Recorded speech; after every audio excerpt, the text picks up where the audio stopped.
It's one of those stories from the art world that captures the imagination. The discovery of a reclusive and prolific artist who painted in complete secrecy, whose work was only found upon his death.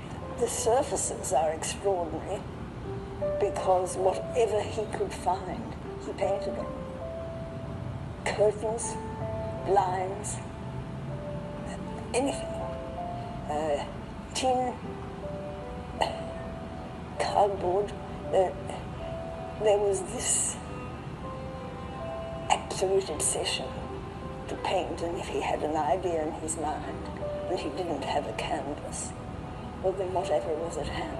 For Dr. Elizabeth Arthur, who is a psychoanalyst and an art valuer, this collection was the find of a lifetime.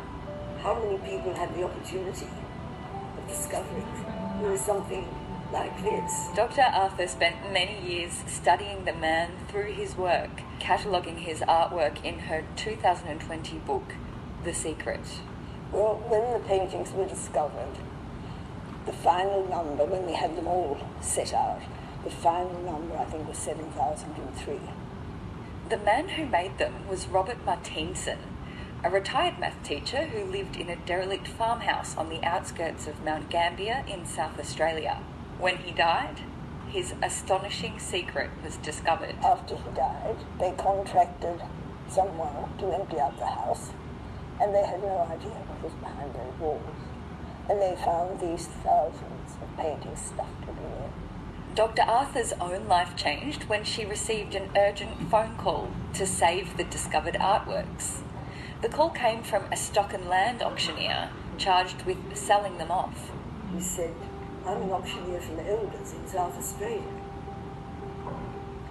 and I've got this estate to auction, and we've discovered," what he said was a lot of paintings. He said, "When I say a lot of paintings, I mean thousands of paintings. And the family have said they're rubbish, get rid of them. I don't think they are." And that was how it started. He said, "The auction's in 2 days. Could you come over tomorrow and assess them?"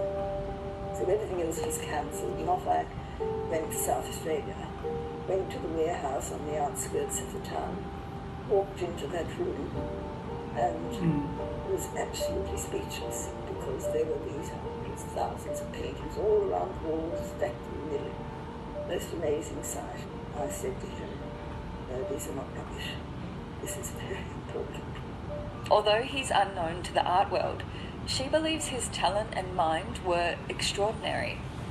I mean, the skill was quite amazing. He was obviously very influenced by the great modernist painters of the 19th century, Kandinsky, Mondrian, Klee.